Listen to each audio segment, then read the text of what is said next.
Good morning. তোমরা সবাই কেমন আছো? আশা করি তোমরা সব ভালোই আছো, আমিও ভালো আছি। দেখো সকাল সকাল মা ঘুম থেকে উঠে বাসন টাসন মেজে নিচ্ছে, আর রান্না টান্না সবই করা হয়ে গেছে।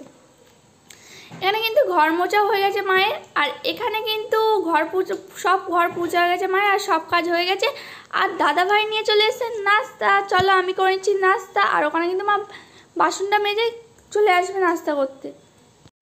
তো তোমরা তো দেখতে পারলে নাস্তাতে কি আছে, আর এখানে তো মাও খেয়ে নিচ্ছে নাস্তা। সবাই একসাথে নাস্তা করে এবার চলে যাচ্ছি আমরা, স্নান টান করে চলে যাবো একটু বাইরে ঘুরতে। চলো তোমায় দেখাবো, সেটা তোমার সাথে শেয়ার করবো। তো আমি আর দাদাভাই যাচ্ছিলাম, আর কেউ যাচ্ছিল না। চলো চলে যাই। কোথায় যাচ্ছি চলো প্রথমে দেখাই। প্রথমে আমরা কিন্তু গাড়ি ধরার জন্যে গাড়ির কাছে যাচ্ছিলাম। তো এখানে কিন্তু অটো ধরে নিয়েছি। দেখো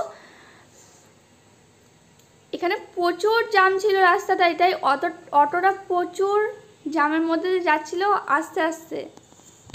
তারপর যাই হোক, ওখান থেকে সব কিছু কেনাকাটি করে এখানে চলে এসেছিলাম থামস আপ খেতে। থামস আপ খেয়ে আবার চলে গেলাম মাংসর দোকানে চিকেন নিতে। তো এখানে কিন্তু দাদাভাই চিকেন নিচ্ছে, আমি তোমায় দেখাচ্ছিলাম। আর লাইটটা দেখো লিপচে জ্বলছে। তারপর এখানে নিয়েছিলাম যা যা সবজি, আদা রসুন। তো এখানে সব নেওয়া হয়ে যাওয়ার পর আমরা নিয়েছিলাম ফল, আর চলে গেছিলাম বাড়িতে যে এবার বেরোবো রেডি হয়ে একটু বাইরে বেরোবো ভেবেছিলাম। তো আমি যেহেতু দাদাভাইয়ের সাথে বাইরে বেরিয়েছিলাম, এবার বেরোবো মাদের সাথে। তো আমি চলে এসেছিলাম মাদের সাথে বাইরে।